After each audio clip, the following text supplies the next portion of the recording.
ঘুম থেকে উঠে বাইরে বেরিয়েই দেখি একটা চিল অনেকক্ষণ ধরে কাঁদছে। তাই দেখে আর কাজে যেতে মন চাইছিল না, কিন্তু যেতে হচ্ছে, কারণ আজকে সপ্তাহের প্রথম দিন বলে। আর কটা দিন রয়েছে রেজাল্ট বেরোনোর, তারপর কলেজে ভর্তি হতে হবে। আর হয়তো সময়টুকুও হয়ে উঠবে না কাজে যাবার জন্য। তারপর কি হবে কে জানে। যাই হোক, টিট কাটার তো সমস্যা হচ্ছে না এখন মান্থলি কাটার জন্য, কিন্তু হট করে একটা জিনিস মনে আসলো। আর তো কটা দিন রয়েছে মান্থলি শেষ হওয়ার, তারপর আবার মান্থলি কাটতে হবে।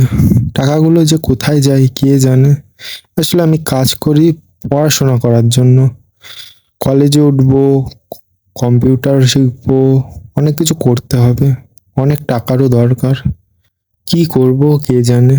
যাই হোক, ট্রেন থেকে নেমেই দেখি সূর্য মামা তার প্রখর রোদ দিয়ে তার ডিউটি রীতিমতো পালন করে যাচ্ছে। তাই আমিও আমার ডিউটির জন্য এগিয়ে যাই। এই গরমে সকালবেলা পুকুর পাড়ে সবাই স্নান করছে। কটা বাচ্চাদেরও দেখলাম তারা বল নিয়ে নিজেদের মধ্যে খেলা করছে।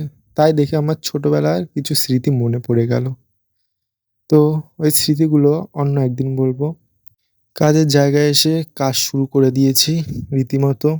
আজকে অনেক কাজ আছে, অনেক কিছু করতে হবে, তাই কাজের মধ্যে ভিডিও করে ওঠা হয় না।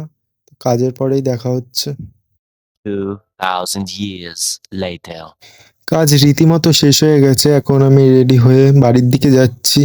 আসলে যতক্ষণ না কাজে লাগা হচ্ছে ততক্ষণ কাজ করার ইচ্ছাটুকুও জাগে না, কিন্তু যখনই কাজটা আমরা করা শুরু করি তখনই দেখি কখন যে সময়টা চলে যায় টেরও পাওয়া যায় না। যাই হোক, বাড়ি এসে স্নান করা হয়ে গেছে আমার। আজকের জন্য এতটাই থাক, দেখা হচ্ছে পরের ভিডিওয়ে। আর তোমরা যাবার সময় ফলো করে যাও।